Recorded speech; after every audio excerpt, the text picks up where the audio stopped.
Hi అండి. నమస్తే. Welcome back to our channel. కాలభైరవునికి ఎంతో ప్రీతికరమైన కుష్మాండ దీపాన్ని ఏ విధంగా వెలిగించాలి? ఏ నియమాలు పాటించాలి? ఏ సమయంలో వెలిగించాలి? అన్ని విషయాలు ఈ వీడియోలో తెలుసుకుందాం. వీడియో ఎక్కడ స్కిప్ చేయకుండా చివరి వరకు చూడండి. నరఘోష, నరపీడ, ఇంట్లో ఎక్కువగా నెగిటివ్ ఎనర్జీ ఉన్నవారు, అపమృత్యు దోషాలు తగ్గడానికి ఈ కుష్మాండ దీపాన్ని కాలభైరవుని గుడిలో కానీ ఇంట్లో కానీ వెలిగించుకోవచ్చండి. మార్గశీర మాసంలో బహుళ అష్టమిని కాలభైరవుని జన్మదినంగా కాలభైరవ అష్టమిగా పరిగణించారు. ఈ రోజున కాలభైరవునికి ఎంతో ప్రీతికరమైన కుష్మాండ దీపాన్ని వెలిగించడం వల్ల నరఘోష, నరపీడ, నరదిష్టి, నెగిటివ్ ఎనర్జీ అనేది మన ఇంట్లోకి రాకుండా ఉంటుంది. అపమృత్యు దోషాలు కూడా తగ్గిపోతాయండి. ఈ దీపాన్ని ఒక 8 అష్టములు కానీ 8 అమావాస్యలు కానీ వెలిగించుకుంటే చాలా మంచిది. అయితే ఈ ఒక్క రోజైనా ఈ దీపాన్ని వెలిగించుకోవాలండి. ఎందుకంటే ఈ బహుళ అష్టమి రోజున మార్గశీర మాసంలో వచ్చే బహుళ అష్టమిని కాలభైరవ జన్మదినంగా చెప్తారు కాబట్టి, జన్మించిన రోజు కాబట్టి ఈరోజు స్వామివారికి ముందు ఈ కుష్మాండ దీపాన్ని వెలిగించుకుంటే మంచిది. ఈ కుష్మాండ దీపం వెలిగించడానికి ముందైతే ఇలా బూడిది గుమ్మడికాయ ఒకటి తీసుకొచ్చుకోవాలి. ఇలా బూడిది కలర్లో ఉన్న గుమ్మడికాయను మాత్రమే తీసుకొచ్చుకోవాలండి. ఇందులో కూడా కొన్ని గ్రీన్గా ఉంటాయి, అంటే ఎక్కువ ముదిరిపోకుండా గ్రీన్గా ఉంటాయి. అలాంటిది కాకుండా ఎక్కువగా బూడిది కలర్ ఉన్న, ఇలా బూడిది ఉన్న గుమ్మడికాయను తీసుకొచ్చుకుంటే మంచిది. ఈ గుమ్మడికాయను తీసుకొచ్చుకొని మనము మనసులో కాలభైరవుని తలుచుకొని, ఈ గుమ్మడికాయనే కాలభైరుడిగా మన మనసులో తలుచుకొని సంకల్పం చెప్పుకొని ఈ గుమ్మడికాయని ఈ విధంగా 2 ముక్కలుగా కట్ చేయాలి. 2 ముక్కలుగా కట్ చేసుకొని లోపల ఇలా గింజలు గుజ్జు ఉంటుంది కదా అండి, ఈ గుజ్జు అంతా తీసి ఒక ఇలా కవర్లో వేసుకోండి.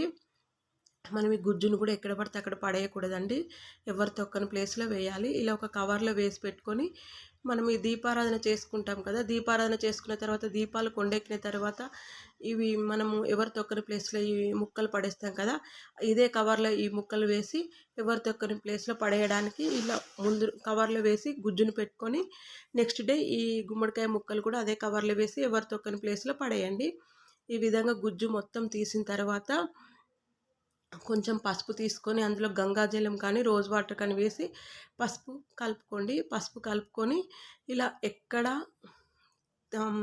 గ్యాప్ లేకుండా పసుపు అంతా ఈ గుమ్మడికాయ ముక్కలకు రాయండి. ముందైతే ఒక క్లాత్ తోటి లోపల తడి లేకుండా మంచిగా తుడుచుకోండి. ఎందుకంటే గుమ్మడికాయ లోపల గుజ్జులో కొంచెం తేమ అనేది ఉంటుంది, తడి ఉంటుంది. ఒక క్లాత్తో కానీ పేపర్తో కానీ మంచిగా తుడుచుకొని ఎక్కడ గ్యాప్ లేకుండా ఈ విధంగా పసుపు అనేది రాయండి. 2 ముక్కలకు పసుపు అనేది రాసుకోండి. మీ దగ్గర కాలభైరవుని విగ్రహం కనుక ఉంటే విగ్రహం పెట్టుకోండి. చాలామంది కాశీకి వెళ్ళిన వారు కాలభైరవుని మనము డోర్కు తలిగేసుకోవడానికి తీసుకొచ్చుకుంటారు కదా, అలాంటి విగ్రహం ఉన్న వాళ్ళు విగ్రహాన్ని కూడా పెట్టుకోవచ్చు. మీ దగ్గర ఇప్పుడు కాలభైరవుని ఫోటో ఉంటే కూడా ఫోటో పెట్టుకోండి. అవి లేవనుకునేవారు ఈ గుమ్మడికాయనే మనం కాలభైరవునిగా పూజించవచ్చండి, తప్పేమీ లేదు. ఫోటో విగ్రహం ఉన్నవాళ్ళు పెట్టుకోండి, లేనివారు ఈ గుమ్మడికాయనే కాలభైరవునిగా పూజించుకోవచ్చు. ఇలా 2 ముక్కలుగా చేసి పసుపు మంచిగా రాసి గంధంతో అడ్డనామాలు దిద్దండి. అంటే శివునికి ఇట్లా మనం అడ్డనామాలు పెట్టుకుంటాం కదా, ఆ విధంగా పెట్టుకొని కుంకుమతో అలంకరణ చేసుకోండి. కుంకుమ బొట్లు పెట్టుకోండి, గంధం బొట్లు, కుంకుమ బొట్లు పెట్టుకోండి. 2 ముక్కలకు అదే విధంగా పెట్టుకోండి. ఈ దీపం ఏ దిక్కునైనా వెలిగించుకోవచ్చండి. ఈ దిక్కున వెలిగియాలి, ఈ దిక్కున వెలిగియద్దు అనేది ఏమీ లేదు. దక్షిణానికి కూడా ఈ దీపం వెలిగించుకోవచ్చు. దక్షిణం కనుక ఈ దీపం వెలిగించుకుంటే అపమృత్యు దోషాలు అనేది ఉండవండి. ఎక్కువ మందికి యాక్సిడెంట్లు అవ్వడము, ఏదో అనారోగ్యంతో బాధపడుతూ ఉంటారు కదా, దీర్ఘకాలిక వ్యాధులతో బాధపడేవారు దక్షిణం ముఖాన వెలిగించుకుంటే అపమృత్యు దోషాల నుండి బయటపడతాం. అంటే దక్షిణానికి హేమధర్మరాజు అధిపతి కాబట్టి ఈ దీపం దక్షిణానికి వెలిగించుకుంటే కూడా అపమృత్యువు అనేది మన ఇంట్లోకి రాకుంటుంది, యముడు మన ఇంట్లో ప్రవేశించకుండా ఉంటారని శాస్త్రం చెప్తుంది. కాబట్టి ఈ దీపాన్ని ఏ దిక్కునైనా వెలిగించుకోవచ్చు, ఎక్కడైనా వెలిగించుకోవచ్చు. గుడిలో అయినా వెలిగించుకోవచ్చు, ఇంట్లో అయినా వెలిగించుకోవచ్చు, పూజా మందిరంలో కూడా వెలిగించుకోవచ్చు. శివపార్వతుల ఫోటో ఉంటుంది కదా, శివుని ఫోటో ముందు కూడా ఈ దీపాన్ని వెలిగించుకోవచ్చు. కాలభైరవుడు అంటే ఎవరో కాదండి, సాక్షాత్తు శివుడే.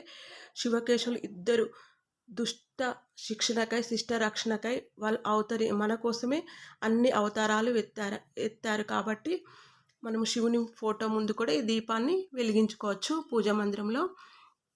ఈ విధంగా 2 పేపర్ ప్లేట్లు తీసుకొని పసుపు రాసి బియ్యం పిండితో అష్టదళ పద్మం అనేది వేసుకోండి. మీ దగ్గర పేపర్ ప్లేట్స్ ఉంటే పేపర్ ప్లేట్స్ తీసుకోండి. వీటికంటే కూడా మోతుకాకులతో కుడతారు కదా ఇస్తారు, ఆ ఇస్తారు ఆకులు వెలిగిస్తే మంచిదండి. లేదంటే ఒక్క మోతుకాకులు 2 మోతుకాకులు తీసుకొని కూడా మనము వెలిగించుకుంటే మంచిది. ఇంకా మోతుకాకు ఆ ఇస్తార్లు దొరకలేదు అనుకున్నప్పుడు ఇలా పేపర్ ప్లేట్స్ తీసుకోండి. కానీ దొరికింది అనుకోండి, అలాంటి ఇస్తార్లనే వెలిగిస్తే మంచిది మోతుకాకు ఇస్తార్లలో. లేదంటే అరిటాకులు వెలిగించినా మంచిదే. ఇంకా అవేవి లేవు కాబట్టి నేను పేపర్ ప్లేట్స్ తీసుకున్నాను. మీకు అరిటాకు కానీ మోతుకాకులు కానీ దొరికితే వాటిలో వెలిగించండి. ఇవి వెలిగించిన తర్వాత ఇందులో రాక్ సాల్ట్ ఉంటుంది కదండి, రాక్ సాల్ట్ దొడ్డుప్పు, కల్లుప్పు అంటాం కదా, అది ఈ ప్లేట్ నిండుగా వేసుకోండి. ఉప్పు అనేది ఎక్కువ బయటికి కనపడేలాగా వేసుకోండి. ఉప్పు మన ఇంట్లో నెగిటివ్ ఎనర్జీ పూర్తిగా తీసేస్తుందండి. కాబట్టి ఉప్పు మంచిగా నిండుగా వేసుకొని నవధాన్యాలు ఉంటాయి కదా, నవధాన్యాలు కూడా తీసుకోండి. నవధాన్యాలు తీసుకొని కూడా ఇలా చుట్టూ వేయండి. నవగ్రహాల అనుగ్రహం కూడా దొరుకుతుందండి. ఇలా వేసుకోండి. నవగ్రహాలకు మనము పూజ చేసిన ఫలితం వస్తుంది ఇలా నవధాన్యాలు వేయడం వల్ల. మన ఇంట్లో నరదృష్టి, నరపీడ, నరఘోష, ఎక్కువగా నెగటివ్ ఎనర్జీతో బాధపడుతున్న వారు ఈ విధంగా చేసుకోండి. చాలా కొంచెం బాగుంటే చాలండి. మన ఇరుగు పొరుగు వారైనా ఎవరైనా వారి దృష్టి మన పైన ఉంటుంది. కాబట్టి ఇలా కాలభైరవునికి చేసుకుంటే మన ఇంట్లోకి నరదృష్టి, నరపీడ అనేది రాకుండా ఉంటుంది. ఎక్కువగా నరదిష్టితో, నరపీడతో బాధపడుతున్న వారు, అపమృత్యు అంటే తరచు ఇంట్లో ఏదో ఒక అనారోగ్యము లేదంటే యాక్సిడెంట్లు అవ్వడం, అలాంటి వారు కాలభైరవునికి ఒక 8 అష్టములు సంకల్పం చేసుకొని, అంటే ఈరోజు అండి ఈ కాలభైరవుని అష్టం నుండి ఒక 8 అష్టములు కానీ, 8 అమావాస్యలు కానీ, 19 అష్టములు కానీ, 21 అమావాస్య కానీ, 21 అష్టములు కానీ సంకల్పం చెప్పుకొని ఈ విధంగా మనము గుడిలో కానీ ఇంట్లో కానీ ఈ దీపారాధన చేసుకుంటే చాలా మంచిదండి. ఈ విధంగా ఉప్పు వేసుకున్నాను, ఉప్పు పైన నవధాన్యాలు వేసుకున్నాను. నువ్వుల నూనెతోటే ఈ దీపం వెలిగించుకోవాలండి. ఖచ్చితంగా నువ్వుల నూనె అనేది తీసుకొచ్చుకోవాలి. నువ్వుల నూనెతోటే వెలిగించుకోవాలి. ఇక్కడ మీరు తెలుపు వత్తులైనా తీసుకోవచ్చు. 3 వత్తులు కలిపి ఒక వత్తి కింద తీసుకోవాలండి. ఈ 3 వత్తులు కలిపి ఒక వత్తి కింద తీసి 3 దీపాలుగా వెలిగించుకోవచ్చు. అంటే ఒక్కొక్క కుష్మాండ ముక్కలలో 3 దీపాలుగా వెలిగించుకోవచ్చు. లేదంటే ఒక దీపం కూడా వెలిగించుకోవచ్చు. మీకు కుదిరితే నలుపు వత్తులు, ఎరుపు వత్తులు కూడా తీసుకొచ్చుకొని ఒక ఎరుపు వత్తి, ఒక నలుపు వత్తి, ఒక తెలుపు వత్తి 3 వత్తులు కలిపి అట్లా కూడా వెలిగించుకోవచ్చు. 3 దీపాల కింద వెలిగించుకోవచ్చు, ఒక దీపం కింద కూడా వెలిగించుకోవచ్చు. కానీ 3 వత్తులు కలిపి ఒక వత్తిగా చేసి వేసుకోవాలి. మీకు కుదురుతనైతే నలుపు వత్తి అనేది తీసుకొచ్చుకోండి. ఎరుపు వత్తులు మనకి ఇప్పుడు మార్కెట్లో దొరుకుతున్నాయి కదా, అలా తీసుకొచ్చుకొని 3 వత్తులు కలిపి ఒక వత్తి కింద వేసి ఇలా పెట్టుకోండి. నువ్వుల నూనెతోటి ఈ దీపారాధన చేయాలండి. నల్ల నువ్వులు ఉంటాయి కదా, ఒక గుప్పెడు నల్ల నువ్వులు తీసుకొని ఇలా ఈ ముక్కల మీద వేసేయండి. వేసి ఏకహారతితో కానీ అగరబత్తితో కానీ దీపారాధన చేసుకోండి. మీరు మనసులో వినాయకుడిని ఫస్ట్ తలుచుకోండి. మీరు ఈ దీపాన్ని పూజా మందిరంలో కనుక చేసుకుంటే పూజా మందిరంలో వినాయకుడు ఉంటాడు కదా, అక్కడ వినాయకునికి దండం పెట్టుకొని వినాయకునికి పూజ చేసిన తర్వాత ఇక్కడ మళ్ళీ కాలభైరవునికి పూజ అనేది చేసుకోండి. మీరు పూజా మందిరానికి ఇలా బయట సపరేట్ పీఠం పెట్టి చేసుకున్నా కూడా మీరు నిత్య దీపారాధన చేసుకున్న తర్వాతనే ఈ దీపారాధన చేయాలి. మీరు ఈ దీపం ఉదయమైనా వెలిగించుకోవచ్చు, సాయంకాలమైనా వెలిగించుకోవచ్చు. చాలామంది అయితే ప్రదోష వేళలో వెలిగిస్తే మంచిదని చెప్తారు. అంటే 6 గంటలకు ప్రదోష వేళలో అష్టమి తిథి ఉన్నప్పుడు వెలిగిస్తే మంచిదండి. అలా వెలిగించుకోండి. ఇక్కడ దీపారాధన చేసుకొని దీపాలకు అక్షంతలు వేసి నమస్కారం చేసుకొని ఈ కుష్మాండలకే కాలభైరవుని ఆహ్వానించుకోండి. ఈ కుష్మాండలం అంటే ఈ గుమ్మడికాయలకే మనం కాలభైరవుడిగా భావించి పూజ అనేది చేసుకోవాలి. చాలామంది కాశీకి వెళ్ళిన వాళ్ళైతే కాలభైరవుని విగ్రహాలు తీసుకొచ్చుకుంటారు. ఇప్పుడు ప్రతి పూజ స్టోర్లో కూడా దొరుకుతుంది. మీ దగ్గర అలా విగ్రహం ఉన్నదనుకోండి, మంచిగా చందనంతో అభిషేకం అనేది చేయండి. చందనం అంటే మనము స్వచ్ఛమైన చందనంతో అభిషేకం చేయాలి అండి. పీట మీద రాకి చేస్తారు కూడా, చందనం ఇట్లా రాకి వచ్చిన చందనంతో అభిషేకం అనేది చేయాలి. అలా విగ్రహం ఉంటే అభిషేకం చేసుకోండి, ఫోటో ఉన్న ఫోటో పెట్టుకోండి. ఇంకా అవేవి లేకుంటే ఈ కుష్మాండంనే కాలభైరవునిగా ఈ కుష్మాండంలోకి స్వామివారిని ఆహ్వానించి, స్వామివారికి కాళ్ళు కడుక్కోవడానికి నీళ్ళు ఇచ్చినట్లు, చేతులు కడుక్కోవడానికి నీళ్ళు ఇచ్చినట్లు, కూర్చోవడానికి సింహాసనం వేసినట్టు, పంచామృతాలతో అభిషేకం చేసినట్టు ఇలా నీళ్లు జిలకరిస్తూ స్వామివారికి షోడోపచార పూజ చేసుకోండి. ఆ తర్వాత స్వామివారికి అష్టోత్తరం ఉంటుంది. అష్టోత్తరం మీకు వస్తే చదువుకోండి, లేదంటే ఫోన్లో పెట్టుకుని వినుకుంటూ ఒక్కొక్క పుష్పం కానీ అక్షంతలు కానీ సమర్పించండి. ఇలా అష్టోత్తరం చదువుకోండి. చదువుకున్న తర్వాత ఇక్కడ ముఖ్యంగా ఆ స్వామివారికి మినప గారెలు, మినపపప్పుతో చేసిన గారెలు, అందులో కొన్ని మినుములు వేసి మిక్సీ పట్టి గారెలు చేసి నివేదన చేయాలండి. 11 గారెలు నివేదన చేస్తే మంచిది. ఆ 11 గారెలను మనము కుక్కలకు, అంటే వీధి కుక్కలు ఉంటాయి కదా, వీధి కుక్కలకు వేయాలి. ఇంకా మీకు నల్ల కుక్క కనుక దొరికితే ఆ కుక్కకి వేస్తే మంచిదండి. వీధి కుక్కలకైతే ఈ గారెలు వేయాలి. స్వామివారికి నివేదన చేసిన గారెలను వీధి కుక్కలకి వేసి ఆ తర్వాత మనం కూడా ప్రసాదంగా తీసుకోవచ్చు, ఇరుగు పొరుగు వారికి కూడా సమర్పించవచ్చు. ఈ విధంగా స్వామివారికి ధూపం అంటే కూడా చాలా ఇష్టం అండి. స్వామివారికి చక్కగా ధూపం అనేది వేయండి. ధూపం వేసుకొని నివేదనగా గారెలు చేయండి. మినపప్పు నానపెట్టి మిక్సీ పట్టేటప్పుడు ఒక స్పూన్ మిరియాలు వేసి మిక్సీ పట్టి గారెలు చేసి 11 గారెలు స్వామివారికి సమర్పించి కుక్కలకు తినపెట్టండి. వీధి కుక్కలకు వేసిన ఇంతటితో ఈ పూజ కంప్లీట్ అవుతుందండి. స్వామివారికి మంత్రపుష్పం చెప్పుకోండి, 3 ప్రదక్షిణలు చేయండి. ఇంకా ఈరోజు ఈ పూజ చేసుకునే అవకాశం నాకు కల్పించినందుకు ధన్యవాదాలని స్వామివారికి కృతజ్ఞతలు చెప్పుకొని, మీకు ఏ కష్టాలు అయితే ఉన్నాయో ఆ కష్టాలన్నీ స్వామివారికి చెప్పుకొని, ఒకవేళ మీకు ఎక్కువగా నెగిటివ్ ఎనర్జీ ఉంది, ఇంట్లో ఏదో తరచూ గొడవలు అవుతున్నాయి, నరదిష్టి ఎక్కువగా ఉంది, ఏ పని చేసినా కలిసి వస్తలేదు, వ్యాపారం, ఉద్యోగం ఎందులో కూడా మాకు అసలు జీవితం ఇంకా ఇంతేనా అనుకునేవారు ఒక 8 అష్టములు సంకల్పం చెప్పుకొని ఈ కుష్మాండ దీపం అనేది ఇంట్లో కానీ కాలభైరవుని టెంపుల్లో కానీ కొన్ని శివాలయాల్లో కాలభైరవుడు ఉంటాడండి, అక్కడికి వెళ్ళైనా వెలిగించుకోవచ్చు.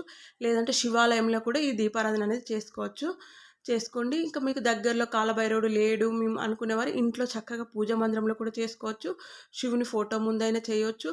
ఇలా ఏ దిక్కునైనా తూర్పు, ఉత్తరం, దక్షిణం, ఎక్కడైనా ఈ దీపారాధన చేసుకోవచ్చు. దీనికి నియమనం అనేది ఏమీ లేదు, ఎక్కడైనా వెలిగించుకోవచ్చు. దక్షిణానికి కూడా వెలిగించవచ్చు, ఏమో బాధలు అనేవి ఉండవు.